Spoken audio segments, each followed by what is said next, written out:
Demi untuk menjaga keamanan dan menegakkan hukum laut maritim Indonesia, TNI Angkatan Laut kini semakin memperketat penjagaan wilayah perbatasan Indonesia-Malaysia.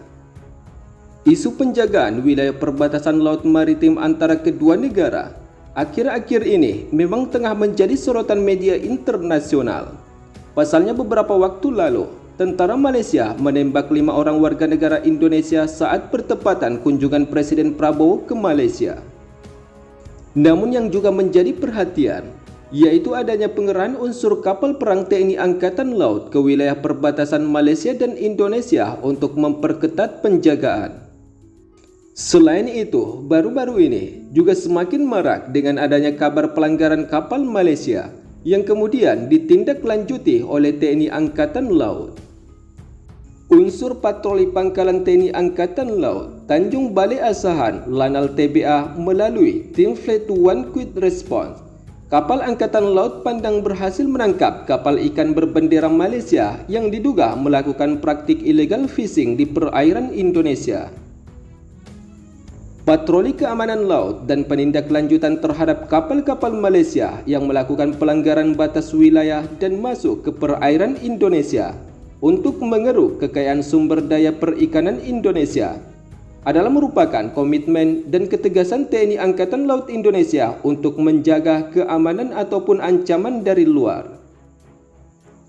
Sementara adapun kapal Malaysia yang melakukan penangkapan ikan di wilayah perairan Indonesia telah menggunakan alat tangkap pukat harimau yang dilarang karena dapat merusak ekosistem laut dan mengancam keberlanjutan sumber daya ikan Indonesia.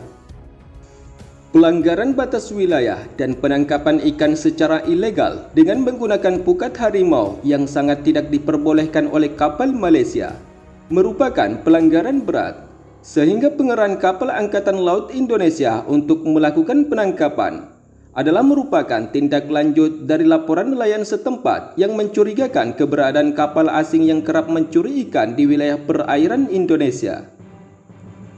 Hal tersebut diterangkan oleh Komandan Lanal dan Lanal Tanjung Balai Asahan, Letkol Laut P. Wido Dwi Nugraha pada 1 Maret 2025. Berdasarkan informasi tersebut, tim patroli segera bergerak untuk melakukan penyelidikan dan berhasil menemukan kapal penangkap ikan Malaysia yang menggunakan alat terlarang. Adapun kapal ilegal fishing Malaysia yang ditangkap diketahui sebagai kapal yang berbobot GT 54,96 dan berbendera Malaysia dengan dikendalikan oleh seorang nahkoda berinisial MYO 40 tahun beserta 5 orang anak buah kapal ABK lainnya. Penangkapan ini dilakukan setelah tim patroli KAL Pandang L172 mengonfirmasi aktivitas ilegal kapal Malaysia. Namun saat menyadari adanya kehadiran kapal patroli Angkatan Laut Indonesia, kemudian kapal ikan Malaysia berusaha melarikan diri ke arah perairan Malaysia.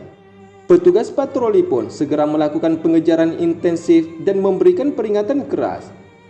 Setelah beberapa kali dilakukan tembakan peringatan, kapal ilegal fishing Malaysia akhirnya berhenti dan seluruh awak kapal berhasil diamankan oleh TNI Angkatan Laut. Setelah berhasil diamankan oleh TNI Angkatan Laut, kini awak dan kapal Malaysia kemudian diamankan menuju Posal Bagan Asahan untuk pemeriksaan awal.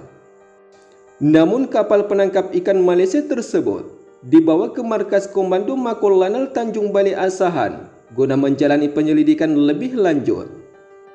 Para ABK kemungkinan besar akan dijerat dengan Undang-Undang Perikanan Nomor 45 Tahun 2009 yang mengatur tentang penangkapan ikan secara ilegal di wilayah perairan Indonesia.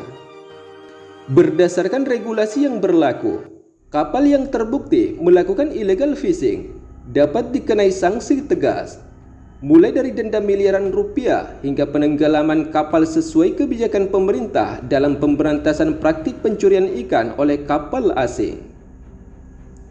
Sementara di sisi lain, selain aksi illegal fishing kapal-kapal Malaysia, salah satu yang menjadi sorotan pemerintah dan masyarakat Indonesia saat ini, yaitu pengerahan 2 kapal perang Indonesia ke Blok Ambalat dan penembakan 5 orang warga negara Indonesia yang bertepatan pada kunjungan kenegaraan Presiden Prabowo Subianto ke Malaysia. Walaupun sebelumnya sebagai tindak lanjut dari kasus penembakan tersebut, pihak otoritas Malaysia dikabarkan telah melakukan pemeriksaan terhadap 6 orang dari ke-14 orang petugas Malaysia yang bertugas saat insiden tersebut terjadi. Karena insiden tersebut dan atas dasar kedaulatan Indonesia di tengah potensi ancaman pelanggaran wilayah, kemudian TNI Angkatan Laut kembali menunjukkan ketegasannya dalam menjaga kedaulatan perairan Indonesia di wilayah perbatasan antara Malaysia dan Indonesia.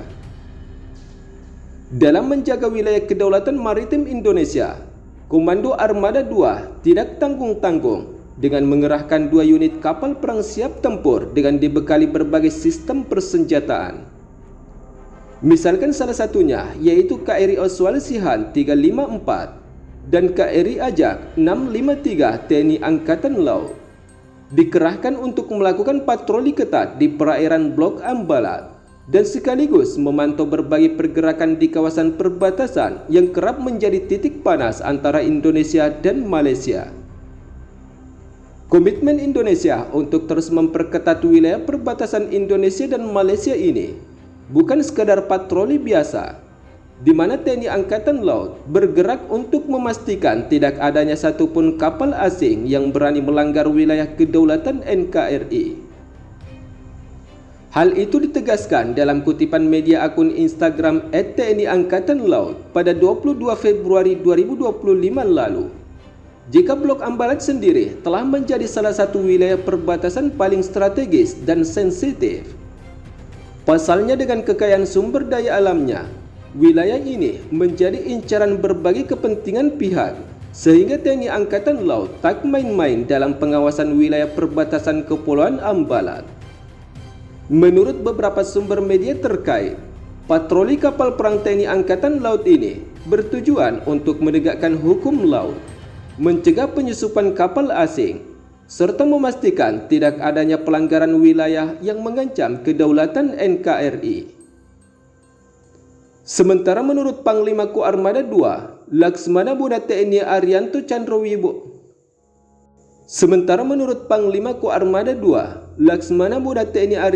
Chandrowibowo, beliau menegaskan bahwa kehadiran armada kapal perang ini bukan hanya untuk mengawasi, tetapi juga menunjukkan bahwa Indonesia tidak akan tinggal diam terhadap ancaman kedaulatan di wilayah perairan Indonesia.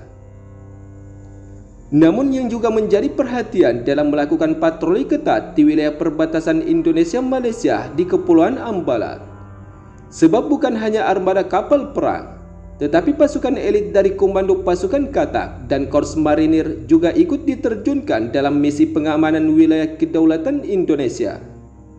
Misi pengerahan kapal perang TNI Angkatan Laut Indonesia ini sejalan dengan instruksi tegas dari Kepala Staf Angkatan Laut, Kasal Laksmana TNI Muhammad Ali, yang telah disampaikan dalam berbagai kesempatan, di mana ia menegaskan bahwa TNI Angkatan Laut akan selalu berada di garis depan dan menjaga stabilitas dan keamanan perairan Indonesia, terutama di wilayah-wilayah perbatasan yang rawan pelanggaran.